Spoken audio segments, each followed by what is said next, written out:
Good evening, everyone. This is Numismatic Notes with Benjamin.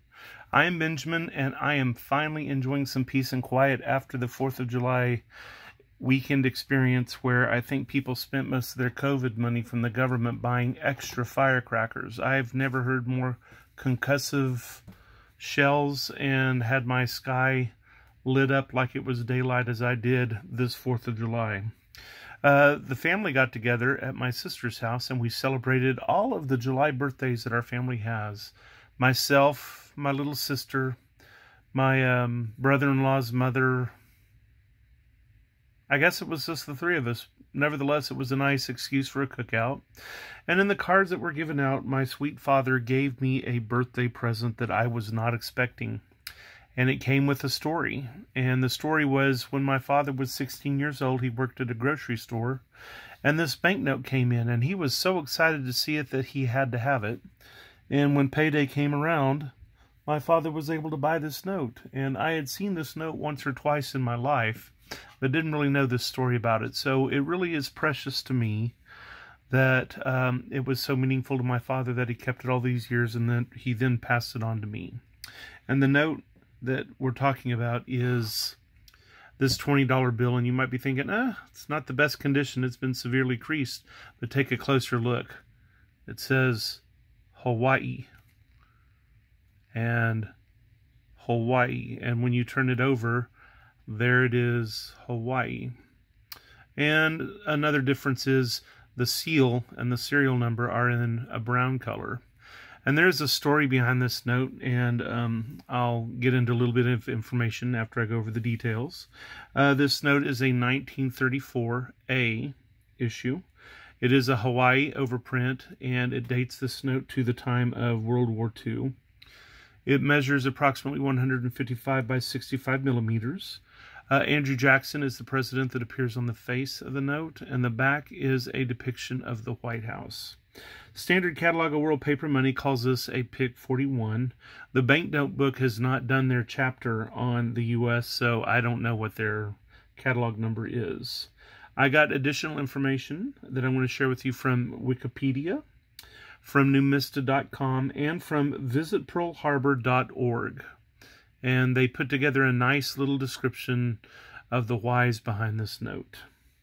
On December 7th, 1941, Pearl Harbor, Hawaii, the military base was attacked by the Japanese Imperial forces. In the aftermath of this attack, it was discussed that an invasion would allow the Japanese to get their hands on a lot of U.S. currency. So on January 10th, 1942, the military governor, Delos Carlton Emmons, recalled all U.S. notes on the islands. On January 10th, 1942, he did this, and by June 25th, new overprinted notes were issued into circulation. And the thinking was that if the Japanese ended up invading the islands and not just attacking, these notes would be easy to declare worthless because of the overprint. The United States had never unilaterally demonetized any of our currency, and it was all still legal tender, and that would have been a problem. It would have compromised the entire currency in circulation at the time worldwide if the Japanese had invaded and claimed all the currency on the islands for their war effort.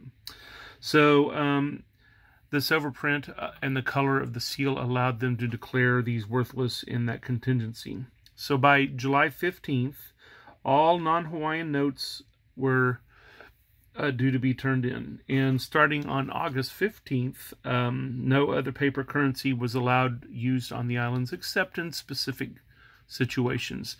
Now, the populace had been turning in their notes for a while, and they were allowed to keep $200 for individuals, and businesses were allowed to keep like $500, and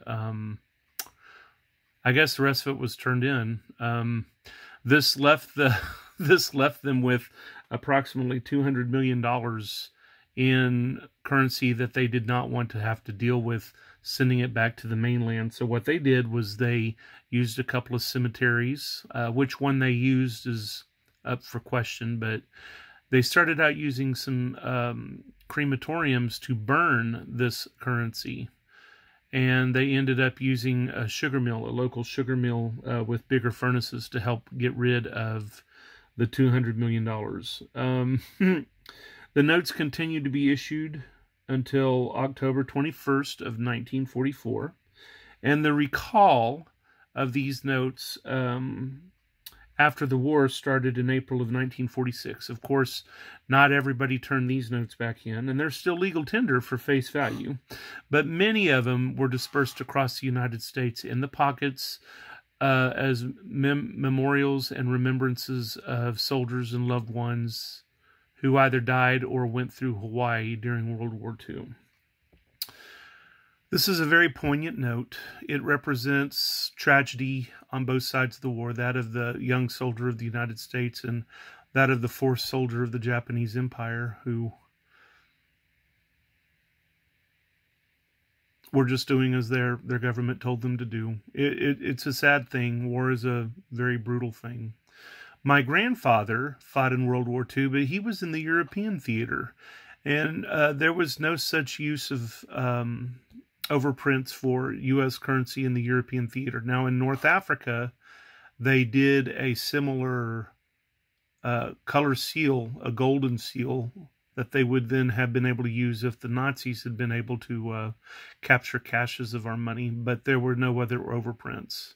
There's arguments, and sometimes it's fun to get involved with them, as to whether or not this should count as a Hawaii banknote, since it was issued specifically for use on an island, but since it is legal tender wherever in the U.S., there's argument that this is not a specific issuance of a banknote for one region. And there's good arguments both sides, and sometimes it's just fun to sit and watch the ping pong back and forth and see who is more verbal and who's going to win that particular round. I was touched by my father's gift, and I'm grateful that I could share this with you. The United States of America $20 bill from 1934 with the Hawaii overprint twice on the face and once on the back is truly a piece of World War II memorabilia that I hope I can pass on to my loved ones someday myself. Thank you for your time. This is Numismatic Notes with Benjamin. Please like my page. Please subscribe, share, and comment, please. I want to build up my page. Thank you very much. Have a great day. Have a jewel of a day.